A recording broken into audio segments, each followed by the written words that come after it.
dar norėčiau padovanoti, kad šitam vaikui iš jūsų namuose niekada netruktų muilo, tai tėveliui dovanos. Kad būtų visada švarus, dovanosiu kruopas, kad mama košę išvirtų ir kad ją pasaldintų cukrų. Prašau.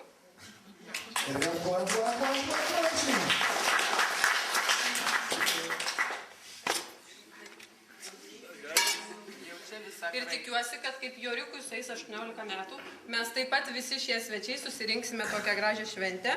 Ir va, ateities vizija yra Joriuko nuotrauka, prašau prisiminti. Čia mama man dar tik 18.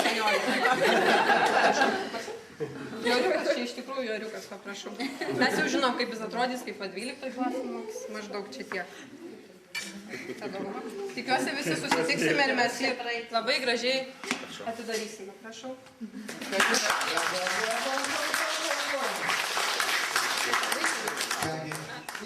Taip gerai įvertinu. Taip įvertinu, kadangi tai ir aš.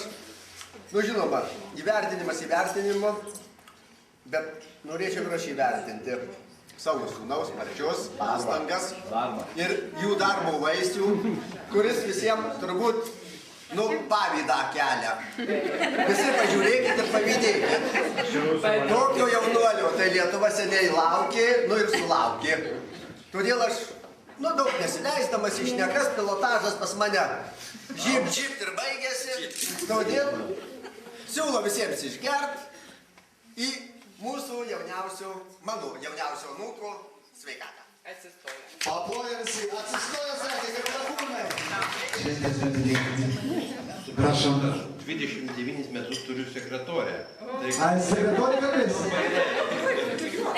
Mes neprieštaraujame. Sekretorė užimta. Gal jums kalbėti rusiškai, kalbėkit rusiškai, nesuprasite? Sekretorė gal jau susirado, kad mažą turi. Sekretorė, dėkite. Ponas Jurijau, drąsiau stokite nors vyriškai, reiškia trumpai tiesiai šviesiai ir viskas. Aš į Nytę panašus tikrai. Kaip nepanašus, visi paskabės truputėlį. Kodėl Bachą išvyko? Kodėl Bachą? Noriu palinkėti mažam berniukui sveikatos ir laimės gyvenime. Prašom visi pakelti. Bradininkui ir jo gyvenimas, prašom. Drąsiau.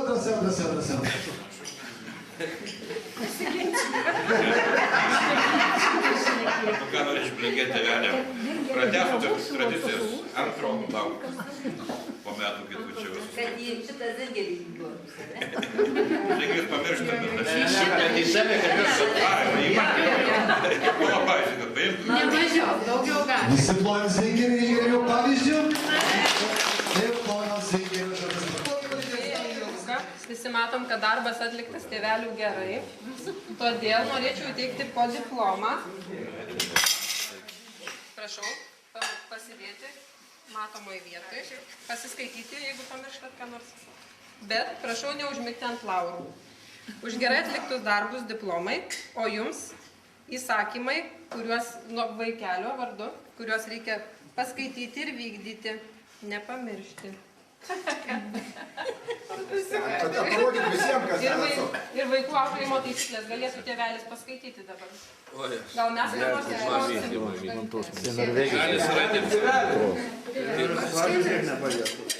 Paplojam visi kaip krikštomami už tokius fainus veikėjus, už tokias dovanas. Visi išgyvena po taurelę, o muzikantas skelbia vienos cigaretės pertraukėlę. Darau, žiūrės pirmas. Gerai, kitą sėgiu pasakytą.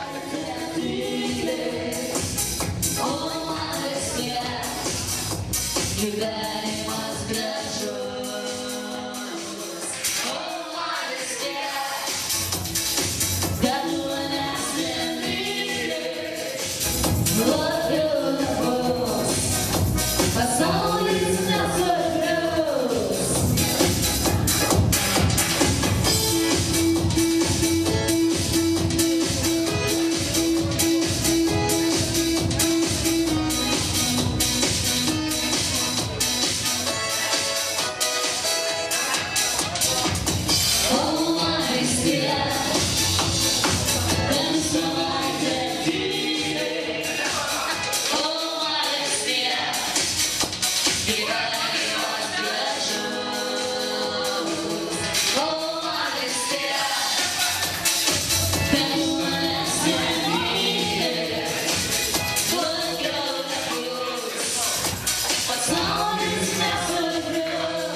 brangius žmonės Joriukui, tai senelius.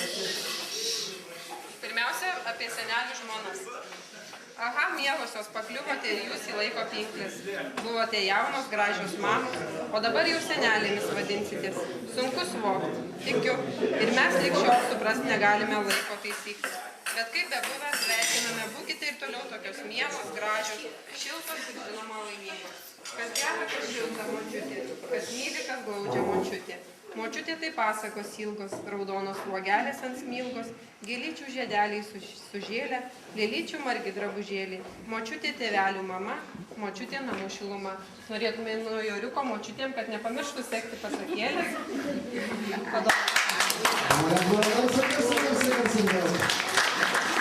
Bet, kad močiutės ar ir pasižadėtų kažką tai, norėtume, kad ir paskaitytų. Palaukit, kurią čia? Mamytės mamai, o čia tėvelio mamai. Galėtumėte ir paskaityti šį. Ką prisižada? Ką pasižada, tai visi žinotų, jeigu kažko neįvyko. Aš Joriuko močiutė Marytė, savo valia eilinį sykį, neklausydama savo vyrų, apakus iš meilės Joriukui, visų čia dalyvaujančių akivaizdoje iškilmingai pasižada, kad ir kas benutiktų, nepamiršti, kad vaikai būna laimingi, kai būna sotus. Todėl nepyksiu, kai Joris išlaižys visas uogienės, kauptas žiemą. Ar eilinį kartą suvalgys ką tik iškeptą pyragą. Be jokių atsikalbinėjimų prižiūrėti Joriuką, kai tėveliai bus darbe. O šiaip, kur nors kokiu reikalu. Pamokyti Jorį visokių vaikiškų gudrybių. Savaime aišku, kuriamis būtų galima pasinaudoti prieš senelius. Būti tikra močiute, nelepinti anūkėlę. Jau ką žinai. Savo nuosprendį paskelbė Joriuko močiutė Marytė 2008 spalio 25 dieną.